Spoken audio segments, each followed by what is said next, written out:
The movie begins in 1897, when the Indian troops were governed by the colonizing British government. On the border between British-held Indian Territory and Afghanistan lies the Gulistan Fort. In the fort, the brave Sikh regiment of the British Indian Army is posted. The protagonist of the film is Ishar Singh, a havildar of the regiment. One afternoon, Ishar and his fellow soldiers are patrolling the border when they hear a woman's cry. On the other side of the border, a group of Afghan tribesmen is about to kill a married woman because she refuses to accept her husband, who has been chosen by her family without her consent. They are led by a self-proclaimed prophet, Saidullah, who takes the responsibility to kill the poor woman. Ishar wants to intervene, but a higher British officer, Lawrence, orders him to stay put since the commotion is taking place on the other side of the border where their rules don't work. The woman is seconds away from being beheaded when her supposed husband is shot and killed. Ishar has defied direct orders from his superior to save her. He runs to the other side and continues killing everyone that comes forward to stop him. The Afghan woman is asked to run away, and anyone who tries to stop her is killed. Eventually, the men manage to catch Ishar and try to take off his turban to insult him. His fellow Sikhs follow his lead and attack the enemies when it comes to the pride they hold in their turban.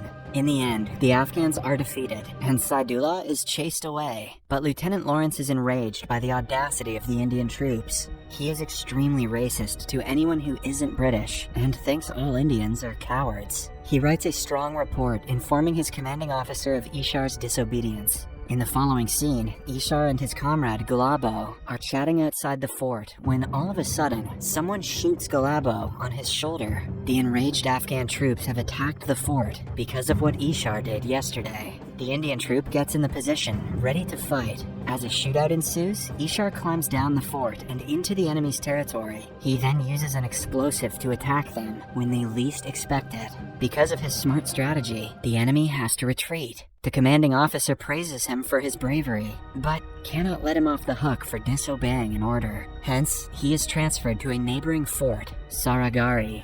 No one wants to work in Saragari Fort because it lies between two bigger forts and is mostly used as a post office to transfer messages between them. No action ever happens in Saragari, hence only 21 soldiers, including Ishar, are assigned to it. Before he leaves for the posting, Lawrence calls Ishar and humiliates him, calling him a slave to the British government. Ishar is made to apologize, and his cowardice is blamed on the Indian soil. However, he refrains from talking back in order to not be reprimanded further.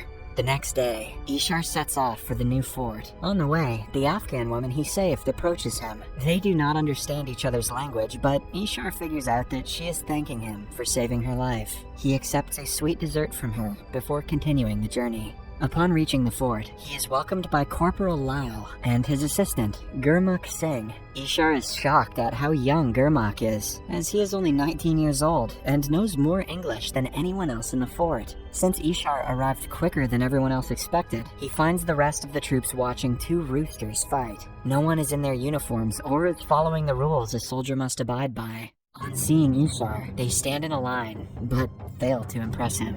He berates the troop for being a shame to the entire Sikh community. As punishment, they are asked to wrestle each other, while the roosters watch them, and are not allowed to stop until the animals say so. One of the soldiers inquires how a rooster will speak, and is made to run around the fort for asking a stupid question. Ishar then keeps Lal to oversee the punishment. The soldiers wrestle for the rest of the day, while one of them continues making rounds of the fort. Hours later, Ishar finds them joking around and singing. When asked why they stopped, Lal claims that the roosters asked them to. They were making a noise that sounded like cook. Hence, the troop thought they were British roosters who wanted to be cooked, and did what the animals said. Ishar holds his laugh and punishes Lal for not doing his duty properly. He is asked to starve for the next week. His fellow soldiers take a stand and claim that they will also be punished alongside Lal, since he is their comrade. Ishar allows it and continues torturing the group for the next 2 days. During this time, we find out that all 20 of the soldiers have family back home, who they're hoping to see soon.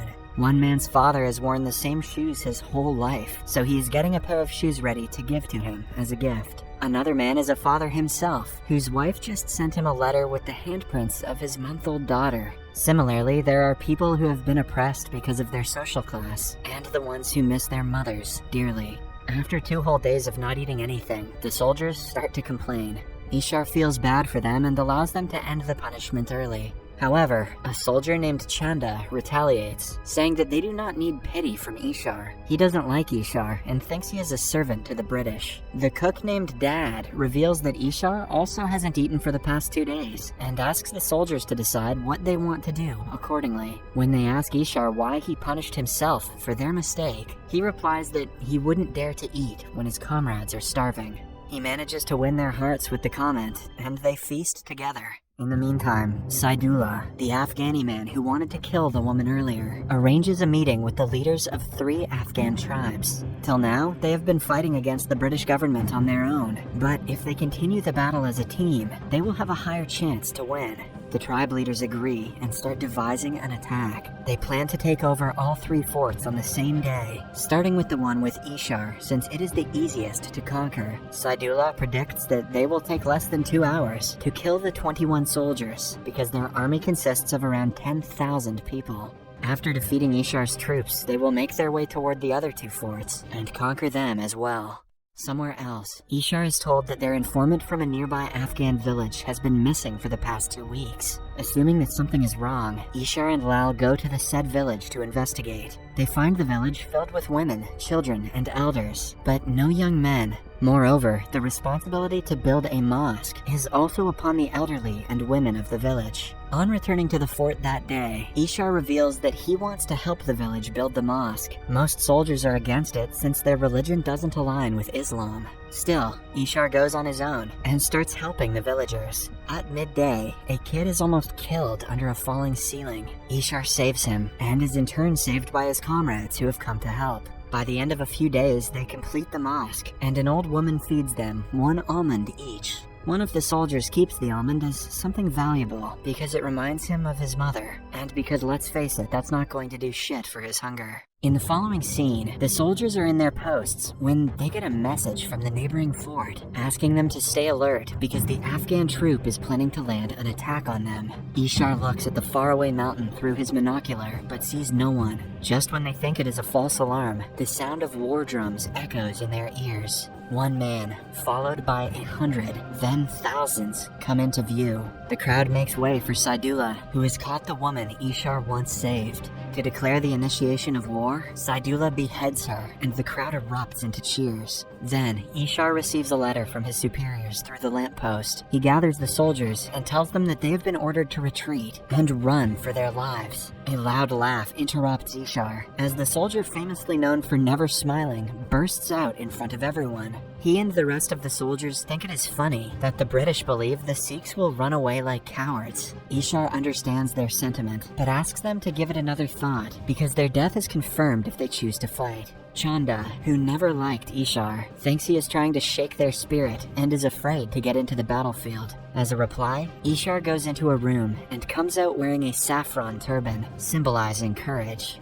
He plays the war drum and kills the first enemy to start the battle. Everyone gets ready in their posts, except the 19-year-old Gurmukh, who seems confused. He asks Ishar why he lied to the troop, saying that the superiors wanted them to run away, when the actual orders were to fight. Ishar reveals that by giving the soldiers a choice, it is proven that they are not cowards, like Lawrence once said. Then, he orders the cook to serve water to everyone injured, even the enemies. The shootout begins, and the sound of continuous gunshots follows. An explosive is thrown toward the Sikh soldiers, which causes a man to fall off the fort. Before he is killed, a comrade goes to his aid. They are being aimed at by the sharpest shooter of the enemy, hiding behind a stone. Before he gets to shoot them, Ishar arrives and does the same to him. When they reach inside safely, Ishar scolds Gurmukh for not shooting the man who threw the explosive. Gurmukh replies that he has never killed anyone and is scared of the enemy troop. Without wasting any more time, Ishar assigns him to the lamppost duty, from where he has to continuously send updates to the other forts.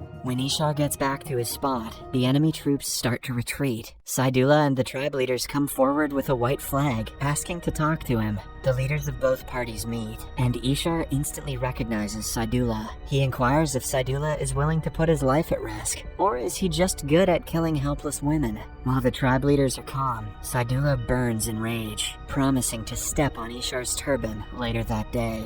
Two Sikh soldiers hand over two Afghan prisoners who were arrested earlier. Ishar claims that they don't kill people who surrender. However, it turns out that the prisoners are bait. As soon as a cloth is removed from their faces, an explosion occurs that kills several Afghan soldiers. The fight continues, but by now, the rivals have reached the outer walls of the fort. Another soldier dies of a gunshot, while the Afghans start banging on the fort's door. 3 soldiers are sent to stop the door from being broken. Meanwhile, Ishar focuses on the sharpshooter who killed the soldier. He straps his monocle to the rifle to get a better aim, and shoots the man dead with a single shot. Downstairs, the soldiers wait until the troops run out of bullets and land their attack. They manage to kill many, but more enemies keep on coming. Suddenly, a soldier named Bola is shot. During the last minute of his life, he says that he is happy because death makes everyone equal, and he is no longer inferior to the upper castle. The others try to stop his bleeding, and a fellow soldier even offers his turban to put over the wound. But Bola dies in the end.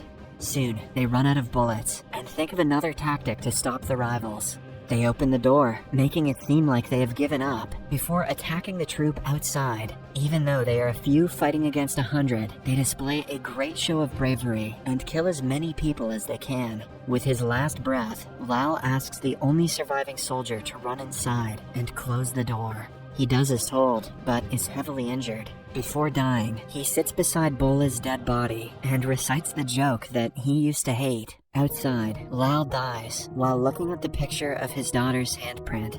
In the meantime, several dead bodies have piled up beneath the wall. The Afghans use the bodies and ropes to climb up the fort. The first few men are defeated, but then more start climbing and killing. Ultimately, the last comrade also dies when he pushes himself and a bunch of Afghans off the wall. He also detonates an explosive, killing many right before his death. Now, only Ishar, Gurmukh, and Chanda are left out of the 21 soldiers. Ishar orders them to stay upstairs in the lamppost while he fights the entire army on his own. The enemy finally gets into the fort and is welcomed by the leader. The first person to attack him is sliced through his stomach, which sends the others behind him into a frenzy. Ishar is surrounded, but he fights like a beast and stands in the battleground for several minutes against a horde of enemies. Suddenly, he stops when he sees the man he is about to kill is a young boy. Someone shoots him in the shoulder, which weakens him, but not his spirit. Chanda also joins him in the fight and is killed with several knives in his body.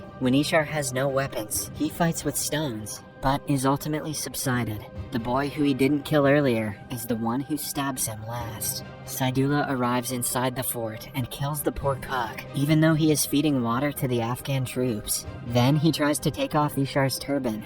With all his remaining strength, he stabs Saidullah in the throat and kills him. It is about to get dark, and the other forts have probably called for backup by now. The soldiers were able to complete the mission even after their deaths. A tribe leader orders everyone to stay away from Ishar's turban, impressed by his bravery. He leaves, but the second leader still wishes to hear a Sikh cry in pain. They set fire to the lamppost, waiting for the only surviving member, Gurmukh, to cry. Instead, the brave teenager runs outside, shouting a war cry of the Sikhs. He then grabs the leader and triggers the grenades attached to his body, resulting in a huge explosion and the deaths of many. In the end, the surviving Afghans loot the fort and set it on fire. After that, the British Parliament honors the martyrs with the British Order of Merit, the highest award an Indian soldier could receive. 2 gurdwaras are built in the memory of the brave soldiers, which are still visited by many tourists every year. I've been complaining about a slow internet connection all week. This kind of story really helps put things in perspective. Subscribe for more videos like this, turn on notifications, and leave a like to help the channel out. Thank you for watching.